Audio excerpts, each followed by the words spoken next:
Assalamualaikum warahmatullahi wabarakatuh. Perkenalkan, saya Indah Fatimatu Zahro dari Prodi Manajemen Informasi Kesehatan, mahasiswa Universitas Esa Unggul. Di sini saya mau memberikan materi biostatistik tentang membahas chi-square dan uji Fisher eksak. Tujuan pembelajaran kita ini yang pertama menjelaskan konsep dasar dari uji chi-square dan uji Fisher eksak. Lalu kita akan mengidentifikasi kapan harus menggunakan uji chi-square dan kapan harus menggunakan uji Fisher eksak. Lalu yang ketiga, kita akan melakukan analisis dan interpretasi hasil uji chi-square dan uji Fisher eksak. Apa sih itu chi-square? Chi-square disebut juga uji chi kuadrat dan ditulis sebagai x kuadrat. Chi-square merupakan salah satu uji statistik non-parametrik yang fungsinya adalah untuk melihat hubungan atau asosiasi antara dua variabel kategorik. Kategorik ini bisa nominal atau ordinal.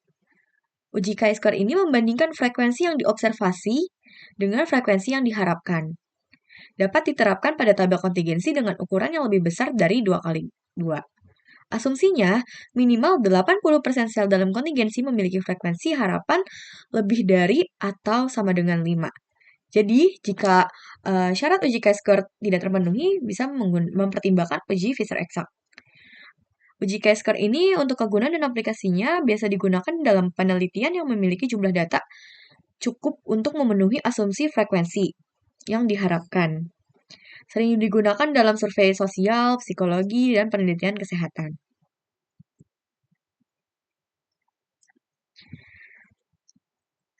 Di sini ada tipe uji chi-square, ada 3. Yang pertama ada uji independensi. Uji independensi adalah untuk melihat apakah dua variabel saling berhubungan atau tidak. Contohnya, apakah ada hubungan antara kebiasaan merokok dengan tingkat keparahan penyakit paru-paru? Lalu ada uji homogenitas. Uji homogenitas ini untuk melihat perbedaan antara dua proporsi. Apakah proporsi dari suatu karakteristik tertentu adalah sama di beberapa kelompok yang berbeda? Contohnya, apakah terdapat perbedaan status anemia pada kelompok yang mendapat tablet tambah darah dan yang tidak mendapat tablet tambah darah? Yang ketiga ada uji kesesuaian atau goodness of fit test. Itu untuk melihat apakah distribusi frekuensi suatu variabel kategori berbeda dari harapan.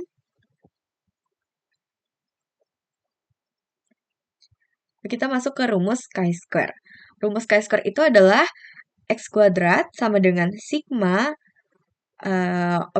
nilai objektif dikurang expected kuadrat dibagi nilai expected.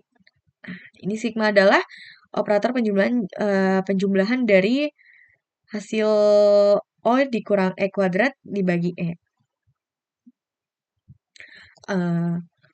Untuk mencari nilai expected, kita bisa menggunakan rumus total baris dikali total kolom dibagi jumlah seluruh data. Total baris adalah bagian yang ini, A ditambah B, ini sama dengan total baris, C ditambah D, ini juga total baris. Untuk A tambah C ini total kolam, B tambah D ini adalah total kolam. N ini adalah jumlah dari seluruh data. Data A ditambah B, ditambah C, ditambah D.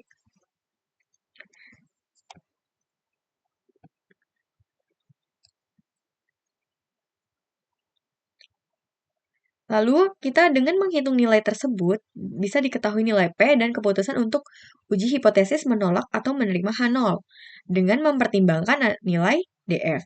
Bagaimana cara mencari nilai DF? Yaitu dengan menggunakan rumus ini.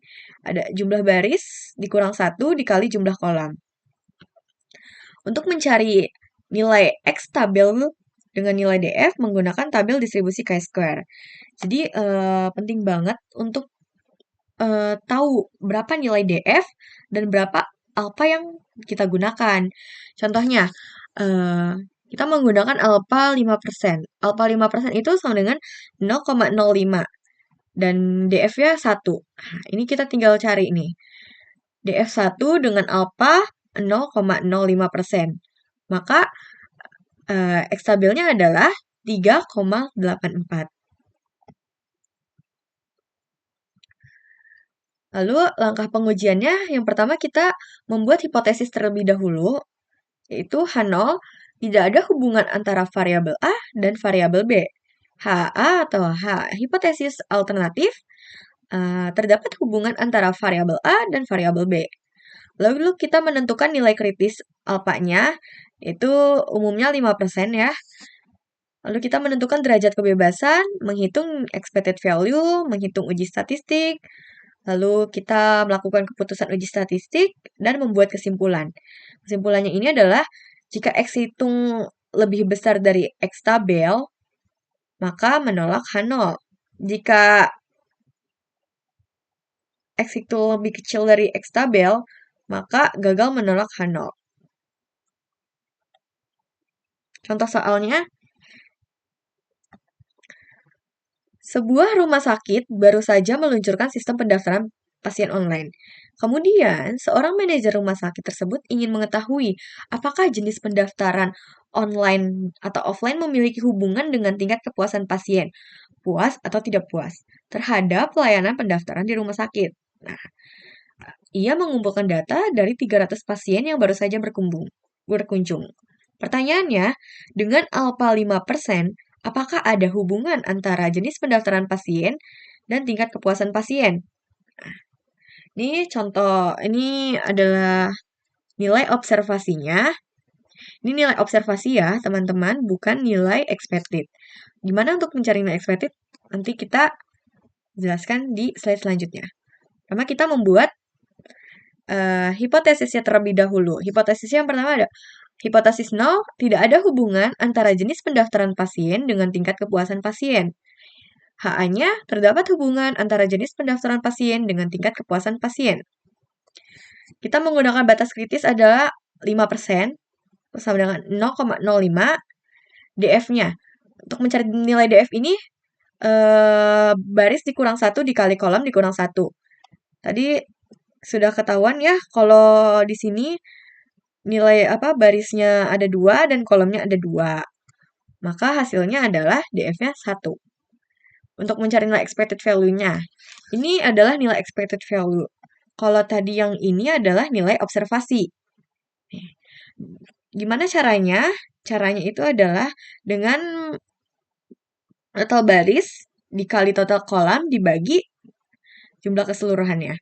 200 dibagi, untuk mencari yang online dan puas ini 160, expected value-nya adalah dengan mencari 200 dikali 220 dibagi 300, hasilnya 146,67. Untuk online dan tidak puas, yaitu 200 dikali 80 dibagi 300 sama dengan hasilnya 53,33. Untuk mencari online, offline dan puas, 80 dibagi 200 80 dikali 200 dibagi 300 hasilnya 73,33. Untuk mencari yang offline tidak puasnya, 80 dikali 100 dibagi 300 hasilnya 26,67. Nah, karena semua frekuensi harapannya di atas 5, ya, karena tidak ada nilai 5 di sini ya, tidak ada nilai di bawah 5, sehingga uji chi-square bisa dilakukan. Lalu kita masuk ke perhitungan statistiknya. Kita menggunakan rumus chi kuadrat tadi, sigma O dikurang expected kuadrat dibagi expected. Ini kita masukin rumusnya. Tadi observasinya 160 dikurang expectednya 146,67 kuadrat dibagi 146,67. Ditambah expected observasi yang kedua ada 40 dikurang 53,33 kuadrat dibagi 53,33. Ditambah 60 dikurang 73,33 kuadrat dibagi 73,33 kuadrat. Ditambah 40 dikurang 26,67 kuadrat dibagi 26,67. Lalu pertama ini kita kurangin dulu ya. Kita kurangin baru nanti kita kuadratin. Kita kurangin hasilnya adalah 13,33 minus 13,33 minus 13,33 dan 13,33. Lalu kita kalikan lagi, hasilnya adalah yang pertama 177,69. Lalu setelah sudah dikuadratkan, kita bagi dengan expected-nya tadi. Hasilnya dari 177,69 dibagi 146,67, hasilnya 1,21. Ditambah 177,69 dibagi 53,33, hasilnya adalah 3,33. Ini juga dibagi, dan ini dibagi, hasilnya adalah 2,42 dan 6,66. Lalu ini kita jumlah, hasilnya adalah 13,62. Seperti tadi yang sudah dijelaskan, untuk mencari nilai putusan uji statistiknya ya, kita membandingkan antara chi kuadrat hitung dan chi kuadrat tabelnya. Untuk x kuadrat hitungnya, kita kan tadi mendapatkan nilai 13,62. Kita menggunakan x tabelnya dengan alfa 5%, dan kita mencari DF-nya, tadi nilai DF-nya adalah 1. DF1 dengan alfa 5% adalah 3,84. Maka kesimpulannya adalah x kuadrat hitung lebih besar dari x kuadrat tabel sama dengan H0 ditolak. H0 ditolak berarti HA-nya diterima. Jadi kesimpulannya adalah terdapat hubungan antara jenis pendaftaran pasien dan tingkat kepuasan pasien. Lalu materi kedua kita masuk ke uji Fisher eksak. Apa itu uji Fisher eksak? Uji Fisher eksak ini adalah uji alternatif dari uji chi-square untuk tabel kontingensi 2x2. Jika uji chi-square tidak memenuhi syarat, kita bisa menggunakan uji Fisher eksak. Uji Fisher eksak ini untuk menghitung jumlah sampelnya kurang dari 20. Dalam kondisi apapun bisa menggunakan uji Fisher eksak. Nah, tetapi jika sampel antara 20 sampai 40 dan terdapat nilai expected-nya yang kurang dari 5 atau lebih dari 20% total selnya, kita bisa menggunakan uji Fisher eksak. Uji Fisher eksak ini tidak berasumsi distribusi, melainkan langsung menghitung probabilitas eksak menggunakan distribusi hipergeometrik. Kegunaannya itu lebih sering digunakan dalam studi medis dan biologis di mana sampelnya kecil, memberikan metode yang lebih tepat untuk menganalisis data dalam kondisi tersebut. Ini untuk rumus probabilitas eksak, yaitu P sama dengan A nilai A ditambah B faktorial dikali C ditambah D faktorial dikali A tambah C faktorial dikali B tambah D faktorial dibagi N faktorial dikali A faktorial, B faktorial, C faktorial, D faktorial. ABCD-nya adalah frekuensi pada sel-sel tabel 2x2. Nah, ini nih sel-selnya. Ini adalah total keseluruhan observasi. Faktorial menunjukkan faktorialnya. Misalnya 5 faktorial, maka kita akan mencari nilai faktorialnya 5 dikali 4, kali 3, kali 2, kali 1. Untuk tadi, jika sampel antara 20-40 terdapat nilai expected-nya kurang dari 5 atau lebih dari 20% total selnya, maksudnya gimana sih? Nah, maksudnya adalah Fisher eksak ini kan menggunakan kontingensi 2x2. Jadi, untuk total sel, keseluruhan selnya ini adalah mewakili 100%. Mewakili 100%.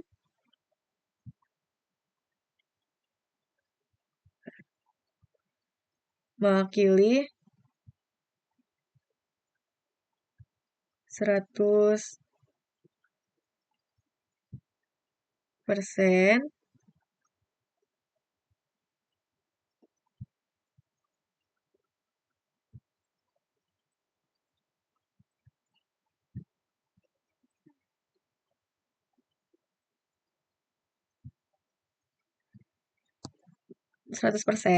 Jadi setiap sel ini adalah 25%. Ini 25%, ini 25%, dan ini 25%. Jika ada satu nilai expected-nya yang kurang dari 5, nah, maka itu harus menggunakan uji Fisher eksak. Tidak bisa menggunakan uji chi-square. Sampai sini Paham ya? Lanjut kita masuk ke soal Fisher Excel. Langkah-langkah pengujiannya juga sama. Pertama kita membuat hipotesisnya terlebih dahulu. Dengan H0 tidak ada hubungan antara variabel A dan variabel B. HA terdapat hubungan antara variabel A dan variabel B. Menentukan nilai kritisnya, umumnya 5%, membuat tabel kontingensi, menghitung expected value, menghitung uji statistik, keputusan uji statistik, dan membuat kesimpulan. Jika nilai P-nya kurang dari alfa, maka H0 ditolak. Jika nilai P-nya lebih dari alfa, maka H0 gagal ditolak. Seorang peneliti ingin melihat apakah ada hubungan antara riwayat paparan asap rokok pasif di rumah sakit nih, sakit ya, dengan kejadian infeksi saluran pernapasan akut atau ISPA. Orang yang terkena paparan asap rokok ada yang terkena ISPA ada 3 orang. Yang terkena paparan asap rokok tapi tidak memiliki ISPA ada 0. Yang tidak terkena paparan rokok tetapi ada ISPA ada 1.